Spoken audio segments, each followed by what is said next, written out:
الحمد لله رب العالمين والصلاة والسلام على سيد المرسلين اما بعد فاعوذ باللہ من الشیطان الرجیم بسم اللہ الرحمن الرحیم۔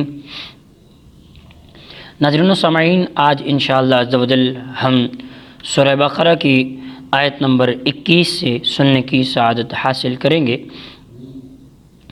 نبی کریم رؤوف رحیم تاجدار ارب و عجم طیبہ کے شمس الدحا کعبہ کے بدر الدجا سرور ہرد و سرا احمد مجتبی صلی اللہ علیہ وسلم کے فرمان عالی شان کا خلاصہ ہے کہ بے شک کل قیامت کے دن اس کی دہشتوں اور حساب کتاب سے جلدی نجات پانے والا وہ شخص ہوگا جس نے دنیا میں مجھ پر کثرت سے درود پڑھے ہوں گے۔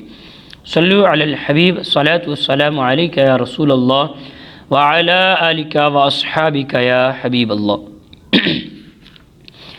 اللہ رب العالمین قرآن مجید فرقان حمید کے پارہ 1 سورہ بقرہ آیت نمبر 21 میں ارشاد فرماتا ہے: یا ایہا الناس اعبدوا ربکم الذی خلقکم والذین من قبلکم لعلکم تتقون۔ ترجمہ کنز الایمان: اے لوگو، اپنے رب کی عبادت کرو اور جس نے تمہیں اور تم سے پہلے لوگوں کو پیدا کیا، یہ امید کرتے ہوئے عبادت کرو کہ تمہیں پرہیزگاری مل جائے۔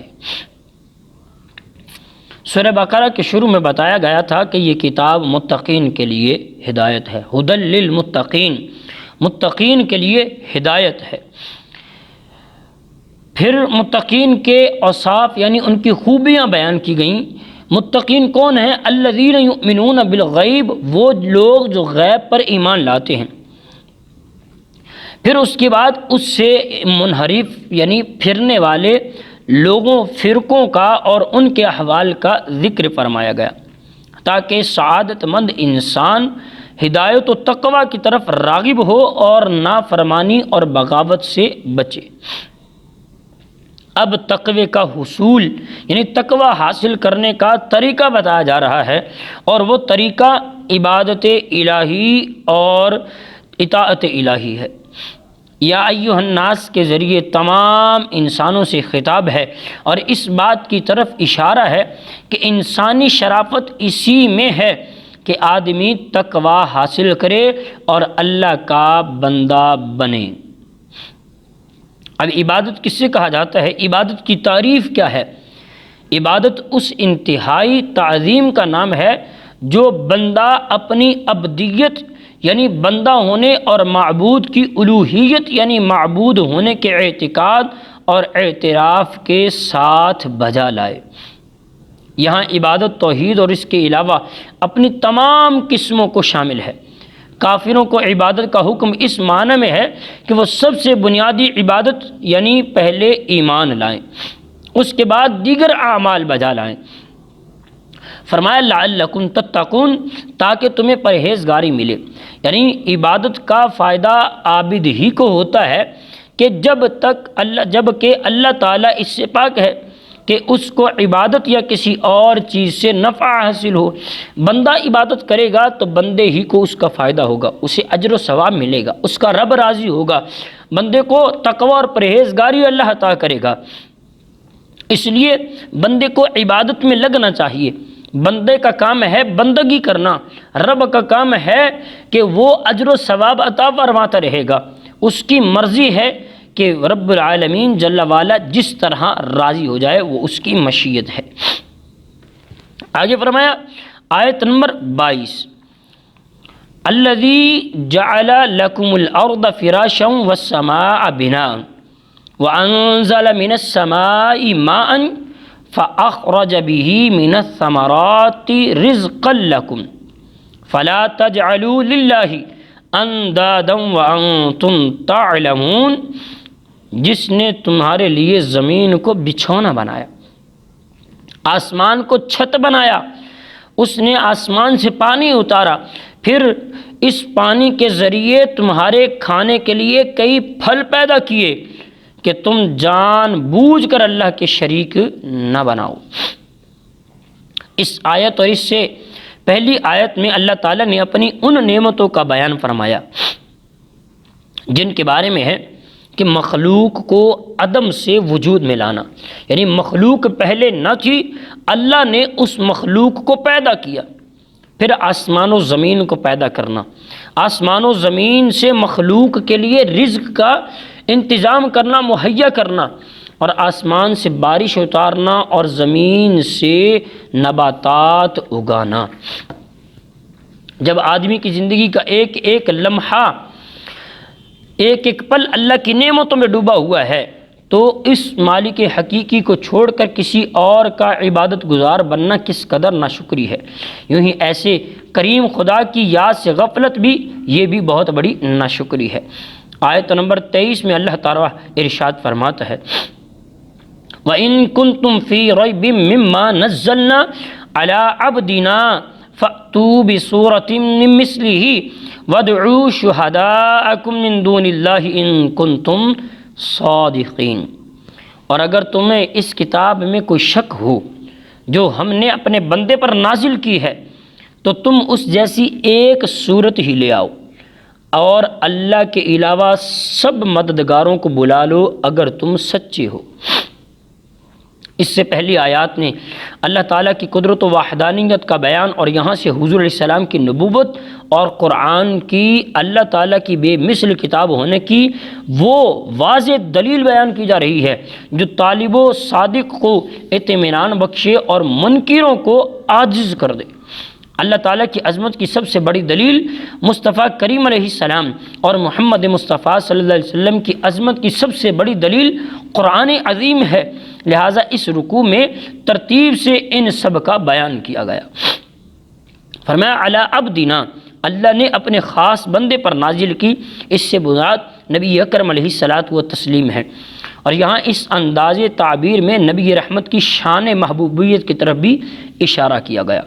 اعلیٰ حضرت امام علیہ السلام فرماتے ہیں لیکن رضا نے ختم سخن اس پہ کر دیا، خالق کا بندہ خلق کا آقا کہوں تجھے۔ آگے فرمایا اللہ رب العالمین فَأْتُوا بِسُورَةٍ مِّن مِّثْلِهِ، یعنی اس جیسی ایک صورت۔ اس کے بعد وہ آیت کے اس حصے اور اس کے بعد والی آیات میں قرآن کے بے مثل ہونے پر دو ٹوک الفاظ میں کھلی دلیل دے دی گئی کہ اپنی فصاحت و بلاغت پر ناز کرنے والوں کو چیلنج ہے۔ کیا؟ کہ اگر تم قرآن کی اللہ تعالیٰ کی کتاب نہیں، بلکہ اگر تمہیں شک ہے کہ قرآن اللہ کی کتاب نہیں ہے بلکہ کسی انسان کی تصنیف شدہ ہے، تو چونکہ تم بھی انسان ہو لہٰذا اس جیسی ایک صورت بنا کر لے آؤ جو فصاحت و بلاغت، حسن ترتیب اور غیب کی خبریں دینے اور دیگر امور میں قرآن پاک کی مثل ہو۔ اگر ایسی کوئی صورت بلکہ ایک آیت تک نہ بنا سکوں تو سمجھ لو کہ قرآن اللہ کی کتاب، اور اللہ کی کتاب کا انکار کرنے والوں کا انجام دوزخ ہے، اور یہ چیلنج قیامت تک کے تمام انسانوں کو ہے۔ آج بھی قرآن کو محمد مصطفیٰ صلی اللہ علیہ وسلم کی تصنیف کہنے والے کفار تو بہت ہیں، مگر قرآن کی مثل ایک آیت بنانے والا آج تک کوئی سامنے نہیں آیا، اور جس نے اس کا دعویٰ کیا اس کا پول خود ہی چند دنوں میں کھل گیا کہ وہ یہ کام نہیں کر سکتا، اس کے بس کی یہ بات نہیں ہے۔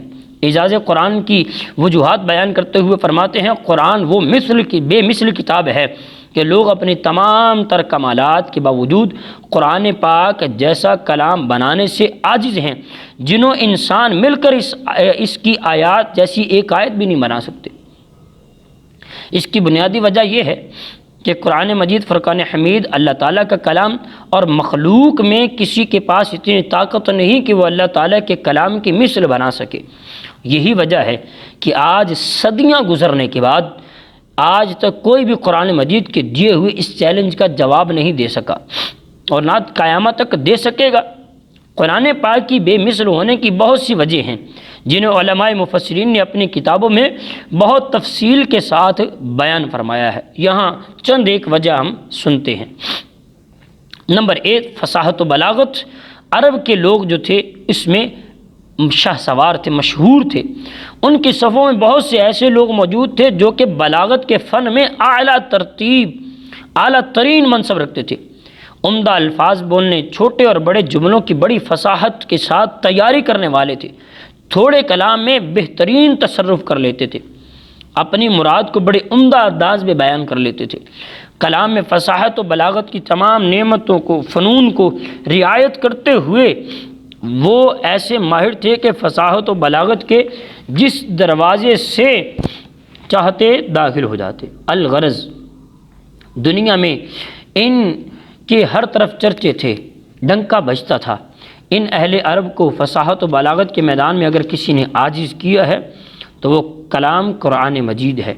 اس مقدس کتاب کی فصاحت و بلاغت نے اہل عرب کے عقلوں کو حیران کر دیا اور اپنی مثل لانے سے عاجز کر دیا۔ نمبر 2، جو قرآن کے بے مثل ہونے کی ایک دلیل وہ یہ ہے کہ اسے پڑھنے سننے والا کبھی سیر نہیں ہوتا اور نہ ہی اس سے اکتاتا ہے، بلکہ وہ اس کی جتنی زیادہ تلاوت کرتا ہے اتنی ہی اس کی مٹھاس اور لذت پاتا ہے۔ بار بار اس کی تلاوت کرنے سے اس کے دل میں محبت قرآن راسخ ہو جاتی ہے۔ اس کے علاوہ کوئی اور کلام اگرچہ وہ کتنی ہی خوبیوں والا ہو، کتنا ہی فصیح و بلیغ کیوں نہ ہو، اسے بار بار پڑھنے سے دل اکتا جاتا ہے۔ جب اسے دوبارہ پڑھا جائے تو طبیعت بیزار ہوتی ہے۔ قرآن مجید کے اس شان کے بارے میں حضرت سیدنا حارث رضی اللہ تعالیٰ عنہ سے روایت ہے۔ حضرت علی المرتضیٰ رضی اللہ تعالیٰ عنہ فرماتے ہیں، ترمذی شریف کی روایت مبارک ہے، نبی پاک علیہ السلام نے فرمایا، قرآن وہ ہے جس کی برکت سے خواہشات بگڑتی نہیں اور جس کے ساتھ دوسری زبانیں مل کر اسے مشکوک نہیں بنا سکتی، جس سے علماء سیر نہیں ہوتے، جو زیادہ دہرانے سے پرانا نہیں پڑتا اور قرآن کے عجائبات ختم نہیں ہوتے۔ نیز قرآن مجید کی آیات میں رعب، قوت اور جلال ہے کہ جب کوئی ان کی تلاوت کرتا ہے یا انہیں کسی سے سنتا ہے تو اس کے دل پر ہیبت طاری ہو جاتی ہے، حتیٰ کہ قرآن مجید جیسے آیات کے معنی سمجھنے میں نہ آ رہے ہوں، وہ آیات کی تفسیر بھی نہ جانتا ہو، اس پر بھی قرآن سن کر رکت طاری ہو جاتی ہے۔ جبکہ قرآن مجید کے علاوہ کسی اور کتاب میں یہ خوبیاں نہیں پائی جاتی، اگرچہ وہ کیسے ہی کتنے ہی اچھے اور عمدہ الفاظ اور انداز میں لکھی گئی ہوں۔ نمبر 3، قرآن پاک میں مستقبل کے متعلق جو خبریں دی گئیں وہ تمام کی تمام پوری ہوئیں۔ مثلا زمانہ نبوی میں رومیوں کے ایرانیوں پر غالب آنے کی خبریں، اور وہ 100% پوری ہوئیں۔ مطلب قرآن میں غیبی خبریں بھی موجود ہیں۔ آیت نمبر 24 میں اللہ رب العالمین ارشاد فرماتا ہے، فَإِن لَّمْ تَفْعَلُوا وَلَن تَفْعَلُوا فَاتَّقُوا النَّارَ الَّتِي وَقُودُهَا النَّاسُ وَالْحِجَارَةُ أُعِدَّتْ لِلْكَافِرِينَ۔ پھر اگر تم یہ نہ کر سکو، یعنی قرآن کی آیت لانا چاہو، تو اس آگ سے ڈرو جس کا ایندھن آدمی اور پتھر ہیں، وہ کافروں کے لیے تیار کر رکھی ہے۔ اس آیت میں آدمی سے، کافر اور پتھر سے وہ بت مراد ہیں جنہیں کفار پوجتے ہیں۔ ان کی محبت میں قرآن پاک اور رسول کریم علیہ السلام کا کفار انکار کرتے ہیں۔ پتھروں کا جہنم میں جانا ان پتھروں کی سزا نہیں بلکہ ان کے پجاریوں کی سزا کے لیے ہوگا، یعنی پجاریوں کو ان پتھروں کے ساتھ سزا دی جائے گی۔ فرمایا اعدت للکافرین، وہ جہنم، وہ آگ کافروں کے لیے تیار کی گئی ہے۔ اس سے پتہ چلا کہ دوزخ پیدا ہو چکی ہے، کیونکہ یہاں ماضی کے الفاظ ہیں۔ نیز کافروں کے لیے فرمانے میں یہ اشارہ ہے کہ مومنین اللہ کے فضل و کرم سے جہنم میں ہمیشہ داخلے سے محفوظ رہیں گے، کیونکہ جہنم بطور خاص کافروں کے لیے جو ہے وہ بنائی گئی ہے، پیدا کی گئی ہے۔ یہ خاص کر قرآن مجید میں اور کئی مقامات پر بھی بیان کیا گیا ہے۔ اللہ رب العالمین کے پاک کلام قرآن مجید میں یہ آیات بینات موجود ہیں کہ اللہ نے جہنم کافروں کے لیے تیار کی ہے، مومنین کے لیے اللہ نے جنت تیار کی ہے، جو اچھے اعمال کرے گا، جو نیک اعمال کرے گا۔ تو ناظرین و سامعین، کیوں نہ ہم اس قرآن کو بار بار پڑھنے کی سعادت حاصل کریں، سننے کی سعادت حاصل کریں کہ جس کو پڑھنے سے خواہشات نہیں بگڑتی، اس کو پڑھنے سے لذت اور شیرینی محسوس ہوتی ہے، انسان کے دل کو سکون ملتا ہے۔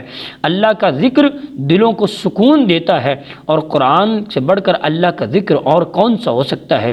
الا بذکر اللہ تطمئن القلوب، اللہ فرماتا اللہ کے ذکر میں دلوں کا چین ہے۔